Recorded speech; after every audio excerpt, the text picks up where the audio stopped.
Okay, let's have a look at question 5. So first up, define electric potential. Electric potential is one of the definitions we have to be able to give. There are, of course, a list of them available on the Eduqas website, the ones that you need to know.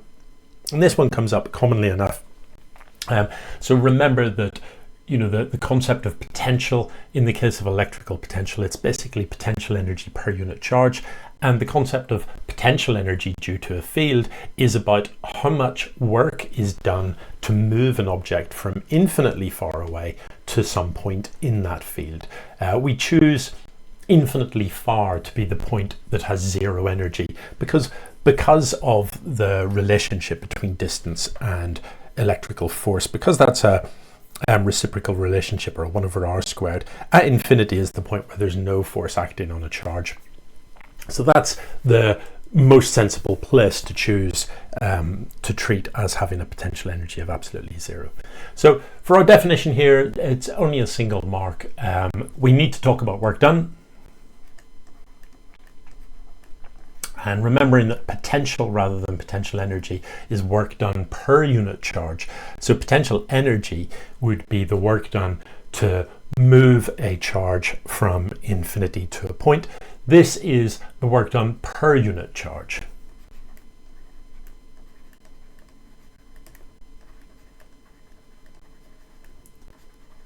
To bring a positive charge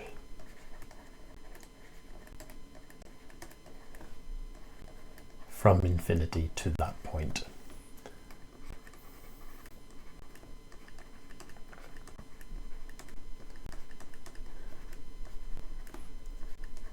You might be able to phrase it slightly more concisely. You know, sometimes some textbooks will talk about a test charge, and what they mean by a test charge is a unit positive charge.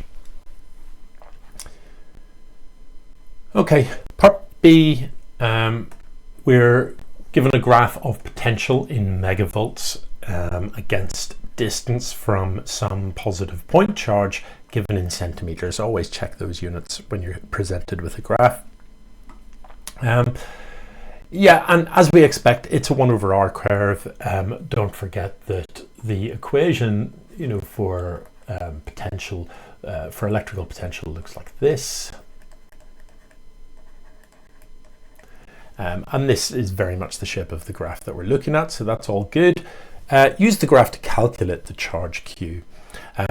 Okay, so yeah, this equation is how we'll go about that. That is straight from the formula sheet. So we've got that potential is enclosed charge, or isolated charge, point charge in this case. Therefore, since Q is what we want to be the subject, Q is simply equal to 4 pi epsilon naught r multiplied by V, the potential, and then we'll just choose a point from our graph. So let's try and find one that looks convenient. That point is right on the money on the 3. You know, anytime you're reading from a graph and you're asked to find something from a graph, it is always sensible to make it very clear by annotating the graph where you've got your data from. It's a really helpful thing for the examiner that's marking your paper. If they can instantly see that, they know how you've used the graph and they can give you the marks.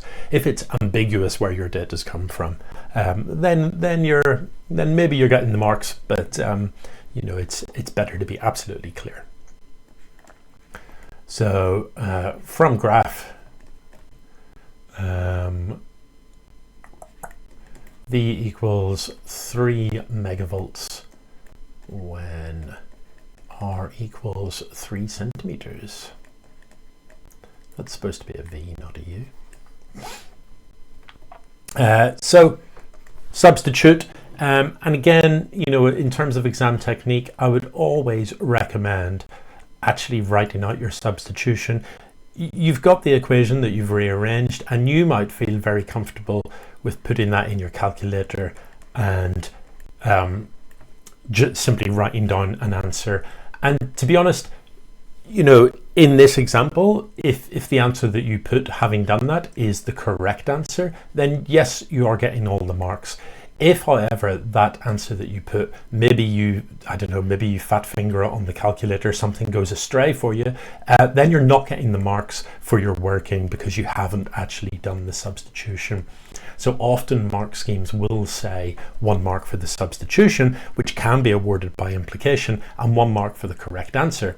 So what that means is if you've got the correct answer, then the implication is that you have done the substitution correctly. But if you haven't got the right answer and you haven't actually written out your substitution, then you've lost 2 marks rather than just 1. Let me just throw this into my calculator.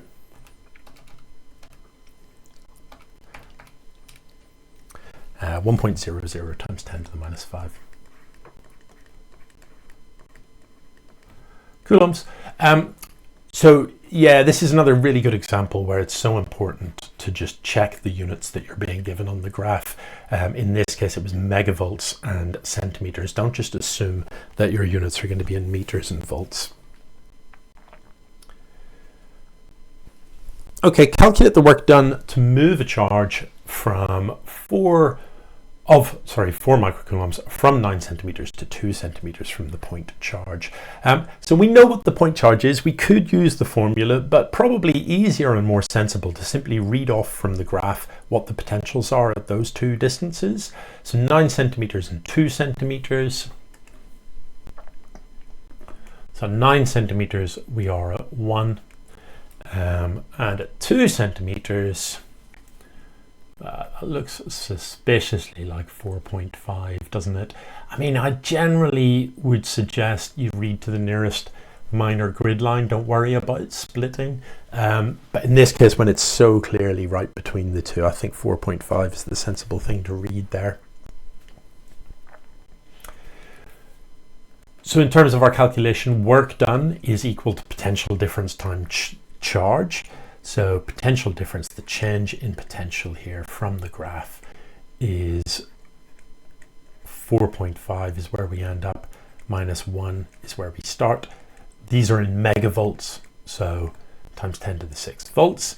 And therefore the work done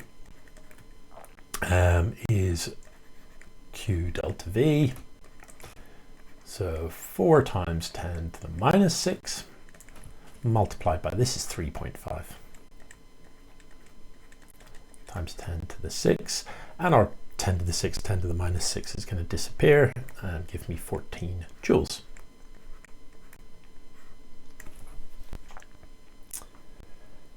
Okay, electric field strength at 3 centimeters from the charge is calculated to be this 1 times 10 to the 8 volts per meter. Use the graph to confirm this value. Notice that use the graph is in bold here.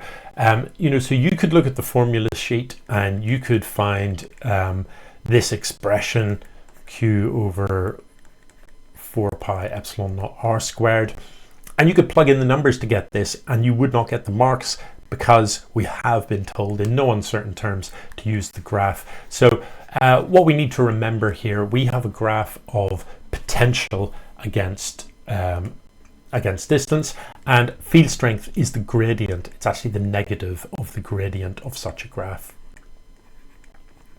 It's the negative of the potential gradient is what field strength is. So if I scroll back up to my graph, I've forgotten where it's at. 3 centimeters we're looking for, 3 centimeters that I've already circled.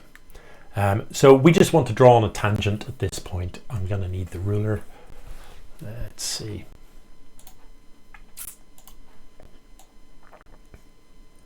Oh, 45 degrees actually doesn't look too far off, does it? That looks pretty reasonable. 40 maybe slightly steeper, but not much. Yeah, I mean, as always, you're going to be allowed a little bit of leeway when anytime you're taking a measurement from a graph, a gradient or something like that. The mark scheme is always going to allow a little bit of leeway. So just looking at that, very, very tempting to adjust my my line until it simply fits the the 2 6 intercepts. I think that's what I'm going to do. I think 45 degrees was maybe where I should have been to begin with. Oh, let me adjust my ruler, please. Yeah, I'm just going to go with that. It's going to make my calculations nice and easy. Okay. So again, when you're finding a gradient from a graph, as a general rule, make it clear the points that you've used, draw that tangent on, make it pretty clear the points that you have used to find the gradient. So here delta V is equal to 2 and delta R is equal to 2 as well. Don't forget about those units though. So in this case, it was minus, and it was minus 2. It's a negative slope. Times 10 to the 6 because it's megavolts, and that's over 2 times 10 to the minus 2 because that's in centimeters. So I just get 10 to the 8. Volts per meter as required. Okay. This looks more complex. The diagram shows the principle behind a velocity selector. So velocity selector is often used in things like mass spectrometers. An electric field produced between two charged plates, having a potential difference V between them. So two parallel plates a distance d apart with a potential difference V, that's going to be a uniform electric field, and therefore we can use that's going to disappear. We can use field strength equals V over D. The plates are placed within a magnetic field of flux density B, that's the magnetic field strength, directed into the paper. Don't forget that these symbols represent field going in, whereas dots represent field coming out. At right angles to the electric field, protons moving at various speeds are heading in and directed into the combined fields as shown. The magnitude and direction of the force due to the electric field on the proton is given by F equals EQ, and that's directed downwards. Write an expression for the magnitude and direction of the force FB. Write down, so no calculations or anything to be done here. This is a straight read from the formula sheet. F equals BQV. Tells me the size of the force, but we also need the direction.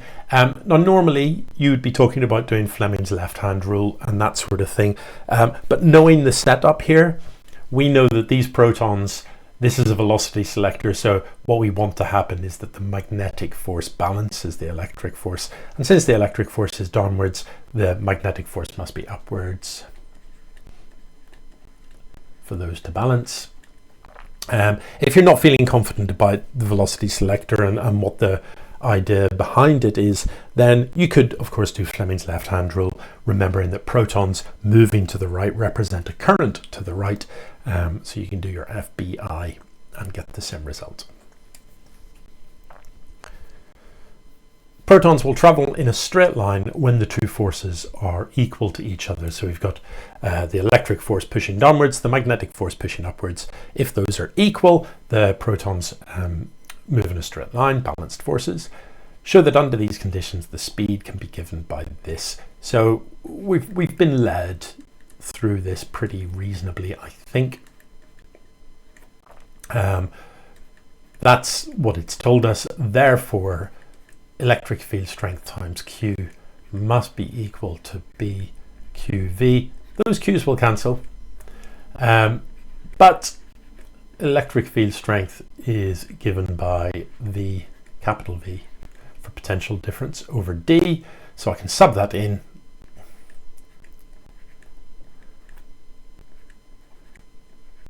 And that's it, really, pretty straightforward, I think. Over BD, that looks like a 13. Let me fix my B. Yeah, so relatively straightforward. with B equal 3.2 millitesla, D equal 20 mil, determine the value of V which would select those protons with a speed of 6 times 10 to the 6 meters per second.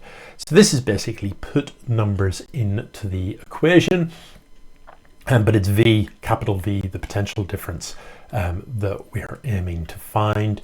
So we'll rearrange our formula for capital V. My V's are a little bit too similar. I'll try and make that more pronounced.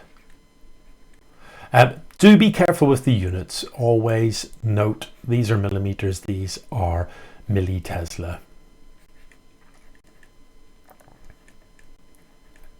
So 3.2 times 10 to the minus 3 multiplied by 20 times 10 to the minus 3 multiplied by 6 times 10 to the 6, and as it happens our 10 to the 6 is going to be effectively cancelled out by the 2 10 to the minus 3s.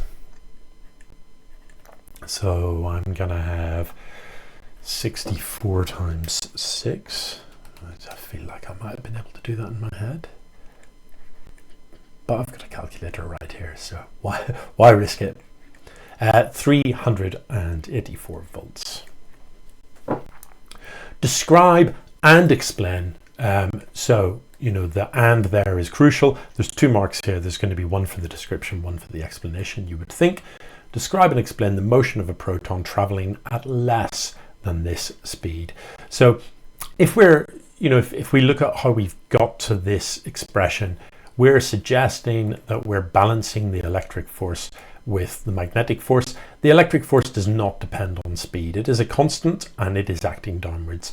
The magnetic force does depend on speed, and we need them to be balanced. So I'd be inclined to start with the explanation here, to be honest. So electric force constant,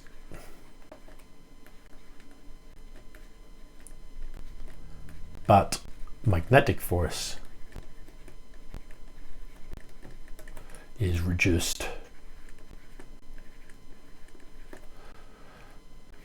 because it depends on V. Therefore these protons will curve downwards.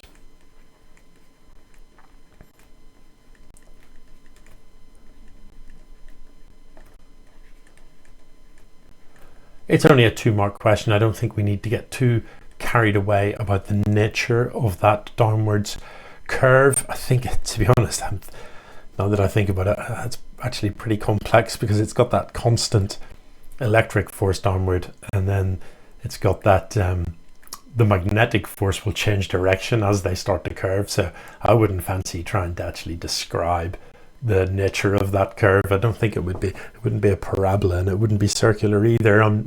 That's frightening. Anyway, I'm pretty sure that gets us our 2 marks. That's question 5.